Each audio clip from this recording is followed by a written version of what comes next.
Welcome to recipes in my way. இன்றைக்கி நம்ம அருமையான சுவையில் கோழி ஈரல் வறுவல் தான் செய்ய போகிறோம். பக்குவமான முறையில் குறைஞ்ச பொருட்களில் ரொம்ப சுவையாக இதை எப்படி செய்கிறது, இதுக்கு தேவையான பொருட்கள் என்ன பார்க்கலாம் வாங்க. கோழியோட மாவீரல் 1/2 கிலோ சின்ன சின்ன துண்டுகளாக நறுக்கி எடுத்து வச்சுருக்கேன். வாணலியில் 2 டேபிள் ஸ்பூன் எண்ணெய் ஊற்றிக்கலாம். 1/2 டீஸ்பூன் சோம்பு, 2 வரமிளகாயை கிள்ளி போட்டுக்கலாம். கொஞ்சமாக கறிவேப்பிலை, 100 கிராம் அளவுக்கு சின்ன வெங்காயம் பொடியாக நறுக்கினது, அதே அளவுக்கு பெரிய வெங்காயம் பொடியாக நறுக்கினது. கண்ணாடி பதத்துக்கு இந்த வெங்காயத்தை வதக்கிடலாம். சின்ன வெங்காயம் சேர்க்கிறதால இந்த ஈரல் வறுவல் ரொம்பவே டேஸ்ட்டாக இருக்கும்.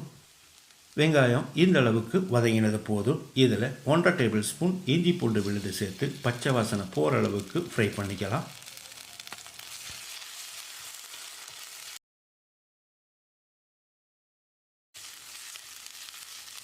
இஞ்சி பூண்டு விழுது பச்சை வாசனை போன பிறகு இதில் 1/4 டீஸ்பூன் மஞ்சள் தூள், 2 டீஸ்பூன் மிளகாய் தூள், 2 டீஸ்பூன் மல்லித்தூள், 1 டீஸ்பூன் மிளகுத்தூளையும் சேர்த்து ஒரு 10 செகண்ட் பிரட்டி விட்டுடலாம்.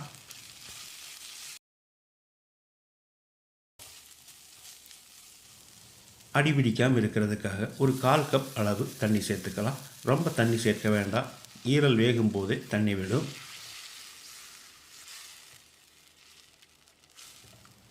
இப்போ இதில் 2 டீஸ்பூன் உப்பு சேர்த்துக்கலாம். பத்தலைனா மறுபடி கூட போட்டுக்கலாம்.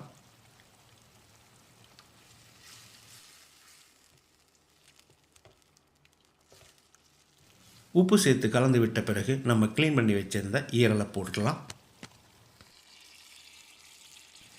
ஈரல் சேர்த்த பிறகு 1 நிமிஷம் இதை நல்லா ஃப்ரை பண்ணி விடணும்.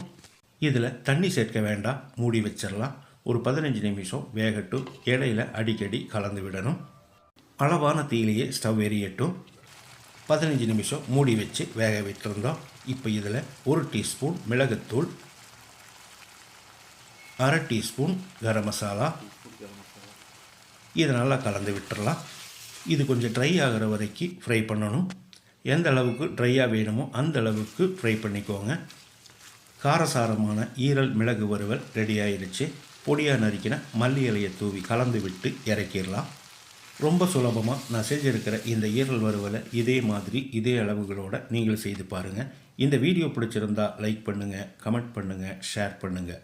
சப்ஸ்கிரைப் பண்ணாதவங்க சப்ஸ்கிரைப் பண்ணுங்கள். மறக்காமல் பெல் பட்டனை கிளிக் பண்ணுங்கள்.